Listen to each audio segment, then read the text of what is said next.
Welcome to Armchair Bookers. I'm your host, Duck the Vampire Hardcastle. This is my co-host, Steel Man, Christopher Steele. And I'm just a background person this week. Right? It's going to be probably me for about 10 to 15 minutes. It's not going to be a super long episode because it's Revolution Wrestling's Genesis pay-per-view. And this is actually 1 year anniversary. Ah, yes. For Armchair even. Yeah. Armchair slash... well, not so random ass wrestling podcast because we alternate. But no, we started. Armchair started first, right? A year ago, right? And then we kind of morphed some episodes in and started doing this with. It was a different format. Right. Armchair started first, and we have been Armchair has been going for a year, even though we haven't had the year's worth of episodes. Right, we do alternate off. The only reason I know is because of our other podcast. Right. Not So Random Ass started a bit later. Yeah. But yeah. Actually came out of laziness. Actually, no. It came out of the fact that there was a lot of weeks we didn't have anything. Right. And it actually to keep us more busy. Yeah. Alright. So that's my contribution to the show. Right. Happy 1 year anniversary. Let's get this pay-per-view on the road. Revolution Genesis, the September pay-per-view for Revolution Wrestling, is 5 matches. First of which is a number 1 contendership match for the Women's Championship, which will actually happen shortly thereafter. It's Ember Moon versus Naomi versus Sasha Banks versus Mickie James. Elimination style. Mickie eliminates Sasha, Naomi eliminates Mickie, and then eliminates Ember Moon. I'm not really going to go into details because it's less than a 10-minute match. It's not anything special. No finishers are even hit. It's like quick roll up, boom, boom, like distraction pin, which leaves Naomi going up against Paige after the next match just to give Naomi a little bit of a breather. Oh, that's what you changed up, huh? Yeah.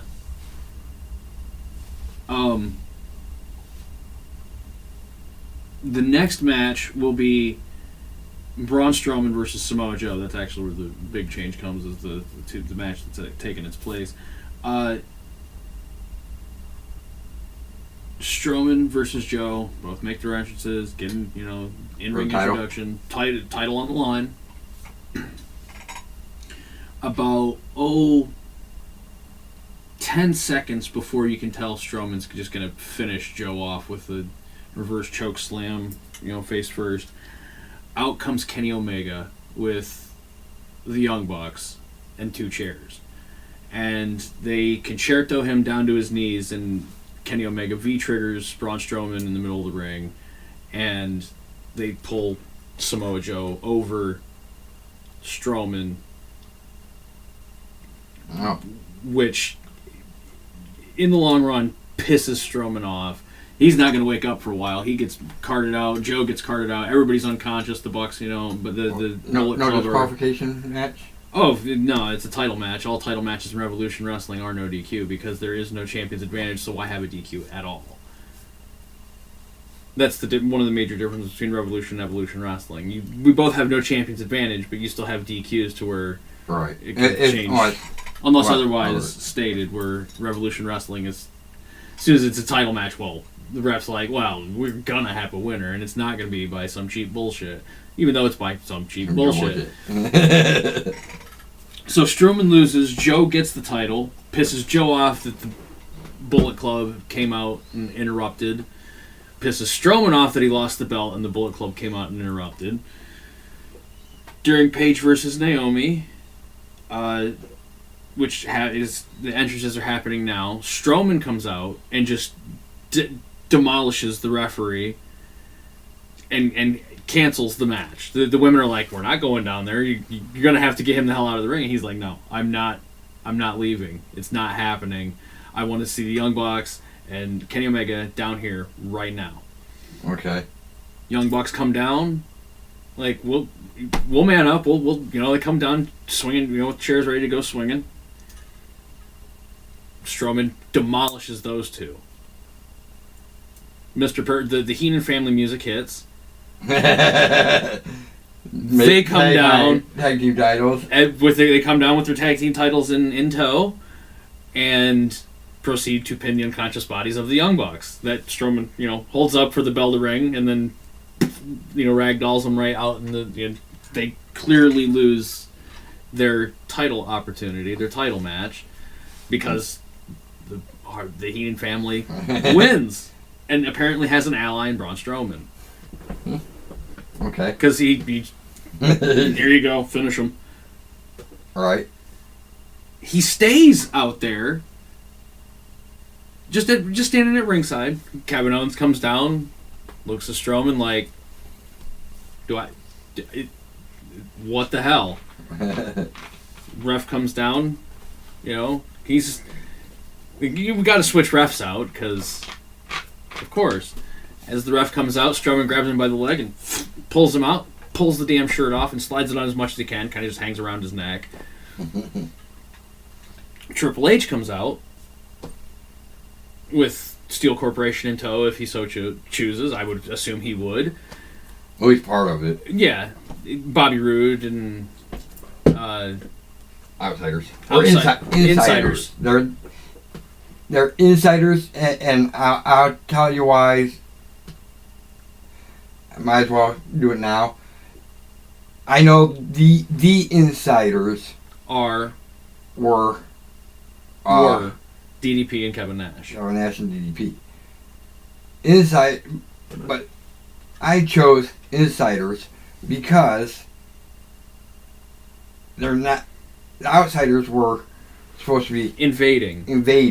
These are people that are actually part of the group. They're inside the group. So they're literally inside the company, working to defend outward. They are insiders. Right. They're part of my Insider's Edge. Right. Yeah.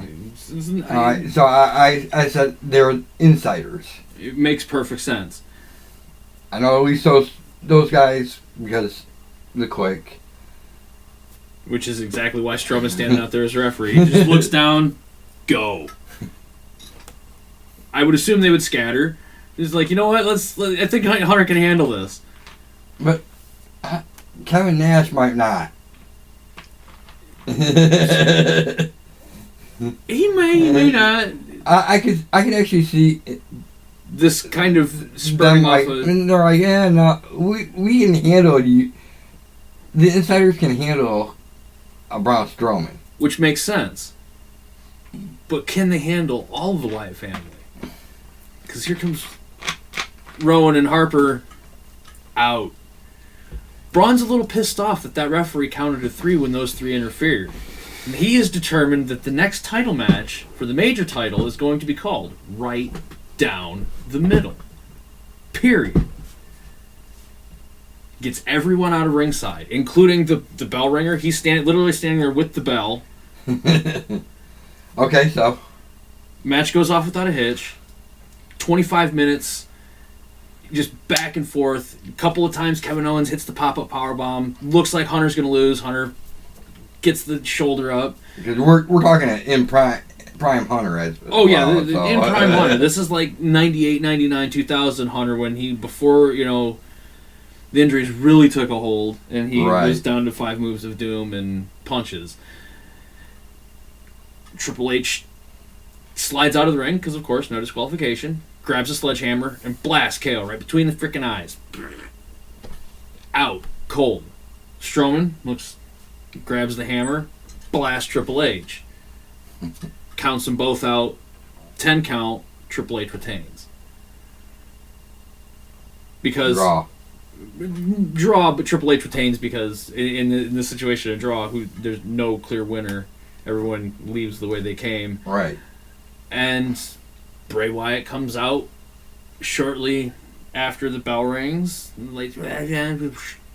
Bray's out there with my unconscious body in a chair. Oh, so you're setting up for my my bit? Yeah. Alright. Not necessarily tied to a chair, just unconscious in the chair with the rest of the Wyatt family around. Harper, Rowan, Strowman, Bray himself, Bo Dallas, now all kind of methed out and going as Bo Wyatt, and Curtis Axel, still staying Curtis Axel, but the beard's getting a little bit longer, and proceeds to state that he has been running Revolution Wrestling for the past few months because, well, I'm under his control and I will do whatever he tells me to do because he is Bray Wyatt and he is the leader of the Wyatt family. He's made me a brother in the Wyatt family so long as I gave him the company, or my half of the company. And that sets up for mine. Lights out, everybody's gone. Thank you. Empty ring. That works because, like I said, that sets up for me. Right. I had the lead in, hoping that would work out. Since I only have a little bit of stuff to work with right now. Right. That kind of opens the door. And you got another one before November? No. That'll be the payoff. So yeah. I'll start payoff. So other than that was Revolution Genesis. You want to do Revolution Genesis? Just quickly knock off some picks and No Mercy review? No Mercy, actually excellent. Supremely well. No, we don't have to really review it because I was right. Right? Yeah, no real review necessary. You were right. Except for one match, I was right.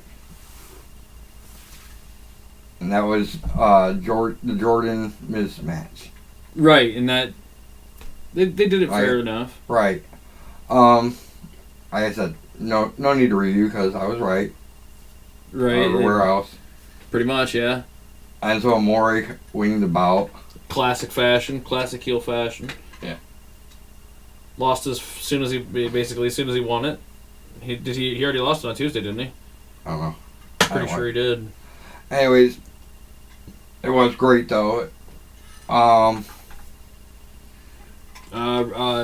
Do picks? What do you want to do this week? 3 most underrated members of factions. X-Pac. Nice, that's a good one. Crush. It's part of Demolition that he... Right. Like I said, X-Pac because... He's X-Pac. He was actually underrated in both. Yeah. As X-Pac. And Six. And as Six. Underrated by the fans. He was even underrated in his own faction of X Factor. Right. So... By the fans. Yeah. And DX. Hunter knew better. Hunter knew... Actually, it stated that how important he actually was to DX. Right. He was. He's essential to DX, especially DX's survival after Shawn. Like, let's see. Scott Hall. Yeah. Yeah. He's quite very underrated as within the NWO. D'Lo Brown. Very capable wrestler, right. Never used properly. In every faction he was put in, he was just like the underdog guy. Right. Nation of Domination. Lowdown. Even in TNA, they still did that when he would join, or they team up with people. He was like the lesser of. It's like, come on, he's freaking D'Lo Brown. I got one that's kind of underrated, but kind of not. Okay. For my last one. Al Snow. Oh, yeah, definitely an underrated. Especially part of the Job Squad. Scorpio and Hardcore Holly definitely like outshined him in that. But I'm thinking more tag teams. Tag team. Oh, yeah, definitely. Even Head outshined him in a couple of matches. He was underrated. But that there again, you said had even outshined him in matches. Had got pinned though. Right. Head and shoulders. Right. They slapped the bottom head and shoulders on, and boom, victory. That was hilarious. That was hilarious. Let's see. My final choice will be.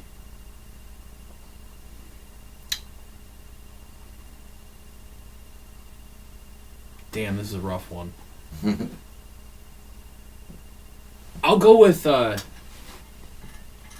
Xavier Woods of the New Day. Like, nobody really expects much out of him, and in the last few matches that he had, he's really had a great showing. I agree. He usually doesn't wrestle as regularly as Kofi and Big E. Right. They're usually defending or. And he's out there hyping the crowd, which is great because he's great at what he's doing. He's a hype man. Very much so. But he is definitely, like you said, he's underrated. Because of it. Of his hype man.